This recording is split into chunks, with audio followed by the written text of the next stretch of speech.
Yesterday is history, tomorrow is a mystery, and today is a gift.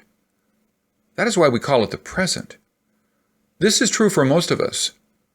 But if we can understand Nostradamus's prophecies, maybe we can be prepared to face the unknown tomorrow better, right?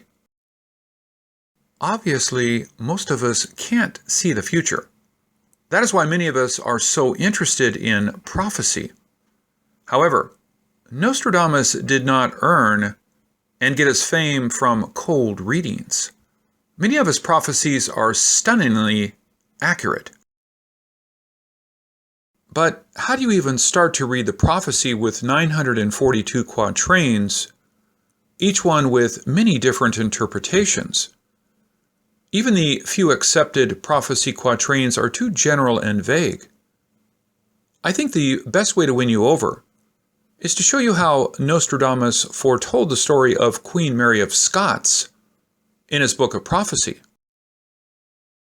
When Nostradamus met the 14-year-old Dauphine Mary Stuart, she was liked by everyone. She was exceptionally beautiful, intelligent way beyond her age, and very kind. Well, she was liked by everyone except her mother-in-law, Catherine de Medici. Did Nostradamus foresee the tragic life of Mary? Did he share that warning with Queen Catherine? Was that the reason Catherine refused to allow King Charles IX to marry Queen Mary after King Francis's passing?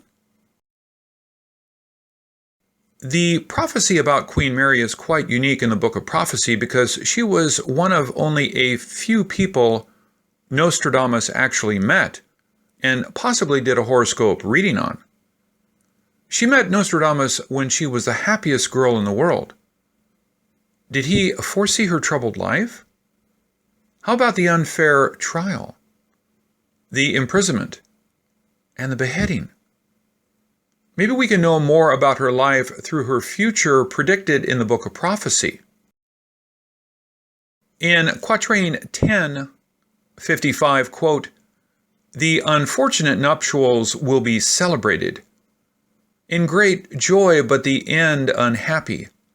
Husband and mother will slight the daughter-in-law, the Apollo dead and the daughter-in-law more pitiful."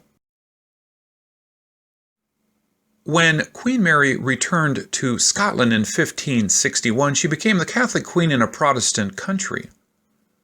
Before her return, some loyal Catholic nobles offered to fight for the restoration of the old faith, but she turned it down to avoid bloodshed.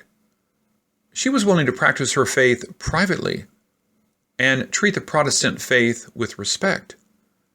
However, it was not enough for her greedy half-brother, the powerful Earl of Moray, and the power-hungry nobles. To fulfill her dynastic duties, she had to produce an heir.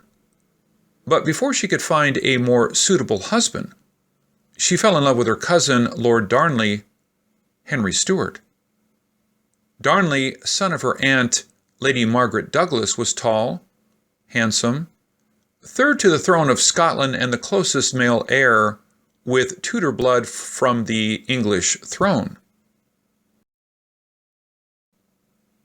Their short-lived honeymoon ended when Darnley started to indulge with drinking and women.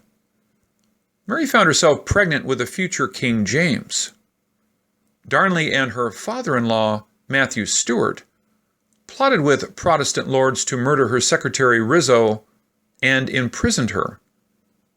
When Darnley realized the plot was not to teach Mary a lesson, as he intended, but to kill her and the unborn baby, he changed sides and escaped with Mary. The Protestant lords viewed this escape as a betrayal, which led to the plot of Darnley's murder. When Darnley died, Darnley's parents accused Mary as the killer. She was then imprisoned by Queen Elizabeth and eventually killed, just as predicted in the quatrains. Then in quatrain 1084, quote, "The illegitimate girl so high, high, not low, The late return will make the grieved ones contented. The reconciled one will not be without debates, in employing and losing all his time. This seemed to be a good depiction of Lady Margaret, Queen Mary's mother-in-law. Her parents' divorce made her illegitimate in many people's eyes, but she was born in England, was once the heir to Henry VIII before King Edward was born, so it was quite fitting to call her the illegitimate girl so high. Lady Margaret sent Lord Darnley to Mary's wedding in France in 1558 and asked for the restoration of Lennox's title and estate. It is a title Matthew Stewart lost when he sided with England and invaded Scotland. Queen Mary did not grant the restoration, but gave young Darnley 1,000 gold crowns and a promise to help when the time is right. Now, when Queen Mary returned to Scotland as a widow, Lady Margaret took the opportunity to get back the estate as purpose for Darnley. The return of Lennox gave Queen Mary false hope. While their granting of their restoration was not welcomed by many lords, Lady Margaret lost no time in her action plan. But even when everything went as planned, in a few years, Darnley lost the crown and his life. Then in quatrain 140, quote, "The fortresses of the besieged shut up, through gunpowder sunk into the abyss. The traitors will all be stowed away alive. Never did such a pitiful schism happen to the sextons." The relationship between Queen Mary and Darnley changed after the murder of Rizzo, her Italian secretary. However, with the birth of their son James, divorce was no longer an option. It had been rumored that Darnley planned on not standing by Mary, but when Darnley got seriously ill from syphilis, he realized that Mary was the only true family he had. Mary took him back and cared for him.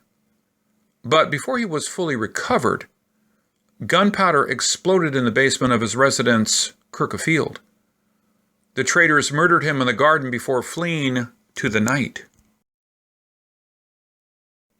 Then in quatrain 141, quote, "Female sex captive as a hostage will come by night to deceive the guards. The chief of the army, deceived by her language, will abandon her to the people.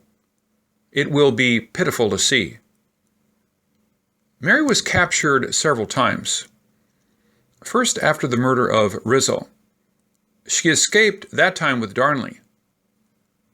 And her only crime was that she believed as a Catholic, and her being a woman. She was then kidnapped and raped by Earl of Bothwell. No one came to her aid. And when she found that she was with Bothwell's child, she married Bothwell. Mary left with the Protestant lords who claimed that they came for her rescue. Bothwell was allowed to leave, but she was deceived, imprisoned, forced to abdicate. It was a pitiful tale. Then in quatrain 669, quote, "The great pity will occur before long. Those who gave will be obliged to take. No protection, starving, withstanding cold and thirst, to pass over the mountains committing a great scandal." Before Mary agreed to marry James Hepburn, Earl of Bothwell, Bothwell showed her the Annesley Tavern Bond, a bond signed by the most powerful Scottish lords begging Mary to marry Bothwell. The great pity is that no one came to the Queen's aid when she was kidnapped. They gave support for her marriage to Bothwell, but took a stand against it after the marriage.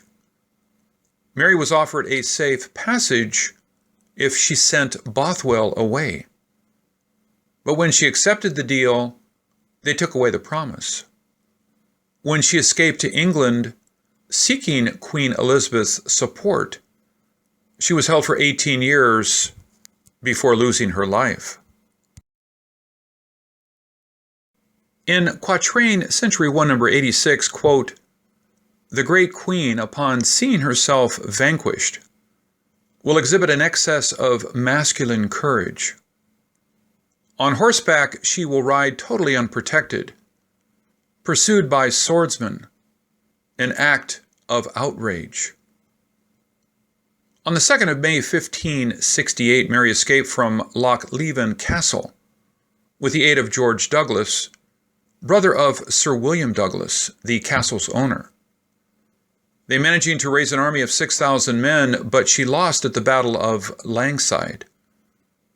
She fled south to England, but was imprisoned till she being executed 18 years later.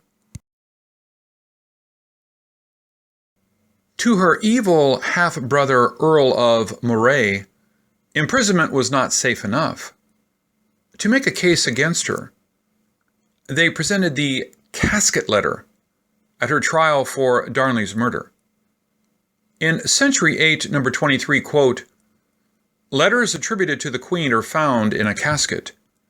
They bear neither signature nor author's name. The government conceals the offers within them so that no one will know who is responsible." Originals of the casket letter can no longer be found, but inconsistency on timing and locations showed it was either forged or a total fabrication.